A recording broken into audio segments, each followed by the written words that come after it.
Selamat pagi Bapak, Ibu, Saudara, dan anak-anak sekalian. Selamat bertemu kembali dalam acara Renungan Satu Hati Sapaan Tuhan tiap pagi dari GKJ Condong Catur edisi Selasa 4 April 2023. Semoga kita semua berada dalam keadaan sehat, penuh sukacita. Sebelum kita merenungkan firman Tuhan, mari kita berdoa terlebih dahulu. Bapa kami yang di surga, kami menghadap kehadirat-Mu, mengucap syukur dan terima kasih atas berkat-berkat-Mu. Terlebih pagi ini, Engkau memberikan kami hari yang baru, berkat yang baru kepada kami semua.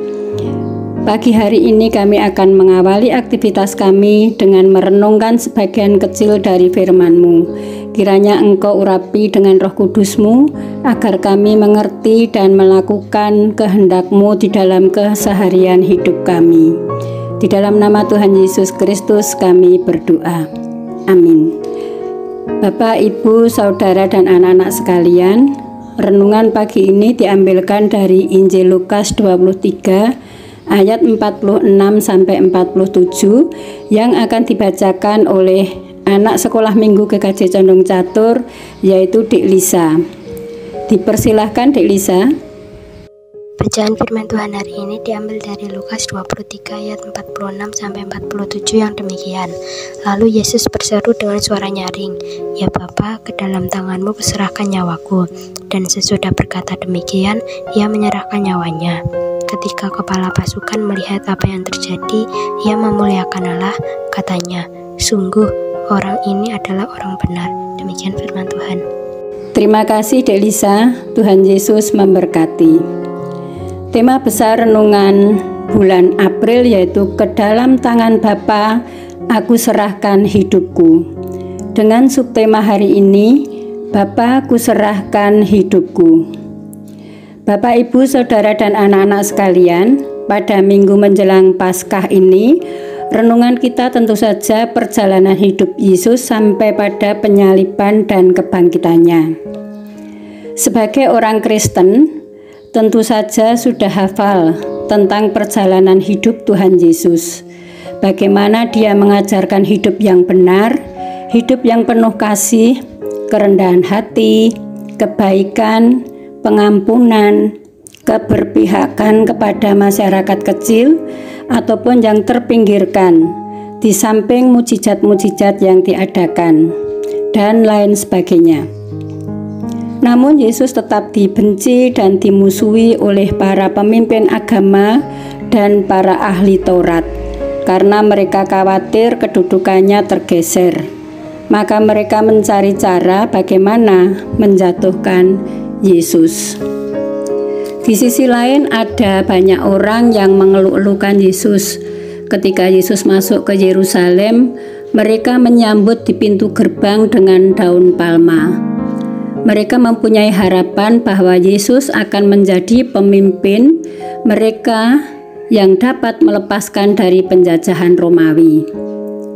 Ternyata pandangan mereka keliru. Yesus bukan sebagai pemimpin politik yang akan perang, tetapi sebagai raja damai. Setelah Yesus tertangkap, mereka berubah dari "Hosana terpujilah Kristus" menjadi "Salibkan Dia, salibkan Dia". Dalam situasi seperti ini, bagaimana perasaan Yesus? Yang akhirnya juga diadili, disesah, dicaci, dan bahkan akhirnya wafat di kayu salib. Yesus tetap tenang, tetap mengasihi mereka. Yesus masih memohonkan ampun mereka kepada Bapa di surga. Bahkan Yesus berseru dengan suara nyaring, "Ya Bapa, ke dalam tangan-Mu kuserahkan nyawaku." Dan sesudah berkata demikian, Ia menyerahkan nyawanya. Pada masa Prapaskah ini, mari kita teliti atau kita koreksi diri kita masing-masing. Apakah kita juga sama dengan mereka yang mudah berbalik arah kalau kecewa? Kita rajin beribadah, rajin berpelayanan, memuji-muji Tuhan dengan harapan hidup kita nyaman, hidup kita terbebas dari berbagai masalah, dari sakit penyakit.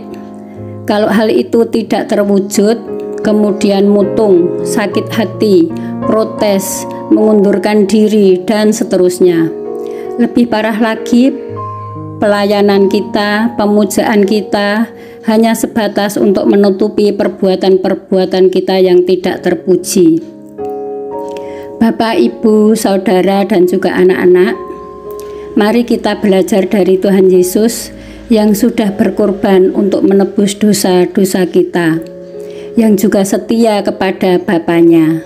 Dengan menyerahkan hidup kita kepada Bapa di surga, baik itu suka maupun duka, baik itu banyak kesulitan-kesulitan dan lain sebagainya, apapun itu, mari kita menyerahkan.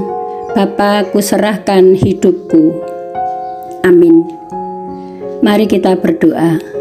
Bapa Surgawi, kembali kami menghadap kehadirat-Mu, mengucapkan syukur atas firman-Mu saat ini, yang mengajarkan kepada kami untuk menyerahkan hidup kami kepadamu. Tolong kami agar kami mampu mendalami tentang Engkau, tak mudah goyah iman kami karena keadaan. Ampuni dosa dan kesalahan kami ya Tuhan, hanya di dalam nama-Mu doa ini kami naikkan kepada Bapa. Amin. Demikian Bapak, Ibu, Saudara, dan anak-anak sekalian, renungan pagi ini semoga bermanfaat. Tuhan Yesus memberkati. Terima kasih.